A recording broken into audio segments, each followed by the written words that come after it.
Bird ఫ్లూకి మూలం ఏంటి, అసలు కారణాలేంటి, వస్తే తీసుకోవాల్సిన జాగ్రత్తలేంటో ఇప్పుడు చూద్దాం. బర్డ్ ఫ్లూ ఈ పేరు వినగానే భయం వేస్తుంది కదా, కానీ నిజంగా మనం భయపడాలా? బర్డ్ ఫ్లూ అంటే అవియన్ ఇన్ఫ్లుయెంజా. ఇది పక్షుల్లో కనబడే ఒక వైరల్ వ్యాధట. ఇది మొదట 1996లో చైనాలో కనుగొన్నారు. కానీ పక్షుల వలస వలన ప్రపంచవ్యాప్తంగా ఇది వ్యాపించింది. ఇది పక్షులకు ఎలా వస్తుందంటే, ఈ వైరస్ ప్రధానంగా పక్షుల మలం, నోరు, ముక్కు ద్వారా వ్యాపిస్తుంది. అరుదుగా ఇది మనుషులకు కూడా సోకే అవకాశం ఉంది, ముఖ్యంగా పెంపుడు కోళ్లతో ఎక్కువగా సమీపంగా ఉండేవారికి. అందుకే బర్డ్ ఫార్మ్ మెయింటైన్ చేసేవారు చాలా జాగ్రత్తగా ఉండాల్సిన అవసరం ఉంది.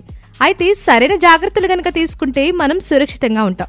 అవి ఏంటంటే, కోళ్లతో డైరెక్ట్ కాంటాక్ట్ తగ్గించండి, చేతులు పరిశుభ్రంగా కడుక్కోవడం అలవాటు చేసుకోండి.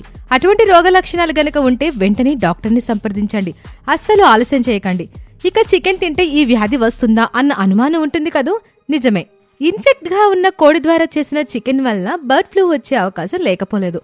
అయితే ఇక ఒక విషయాన్ని మనం తెలుసుకోవాలండోయ్, బాగా ఉడికించిన చికెన్ గుడ్లను తినటంలో ఎలాంటి ప్రమాదం లేదు.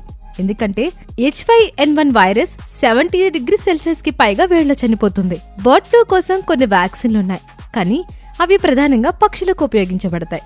ఇక బర్డ్ ఫ్లూకి వ్యాక్సిన్, కోళ్లు ఇతర పక్షులను రక్షించడానికి H5N1, H791 వంటి వైరస్ స్ట్రెయిన్లకు వ్యతిరేకంగా వ్యాక్సిన్లు అందుబాటులో ఉన్నాయి. మనుషుల కోసమైతే ప్రస్తుతం బర్డ్ ఫ్లూ నిర్దిష్టంగా నివారించడానికి సాధారణ ప్రజలకు ఉపయోగపడే పూర్తి ప్రామాణిక వ్యాక్సిన్ అయితే లేదు. అయితే కొన్ని ప్రయోగాత్మక వ్యాక్సిన్లు తయారు చేయబడ్డాయి, ప్రత్యేకంగా ఆరోగ్య సేవా సిబ్బందికి లేదా అధిక ప్రమాదంలో ఉన్న వారికి. తమిఫ్లూ మరియు రెలెంజియా వంటి యాంటీవైరల్ మందులు బర్డ్ ఫ్లూ లక్షణాలను తగ్గించడానికి ఉపయోగపడతాయి. కనుక బర్డ్ ఫ్లూ ప్రబలినప్పుడు ముందస్తు జాగ్రత్తలు తీసుకోవడం చాలా ముఖ్యం. ఇలాంటి నిజమైన సమాచారం కోసం వెంటనే మా ఛానల్ ని సబ్స్క్రైబ్ చేసుకోండి.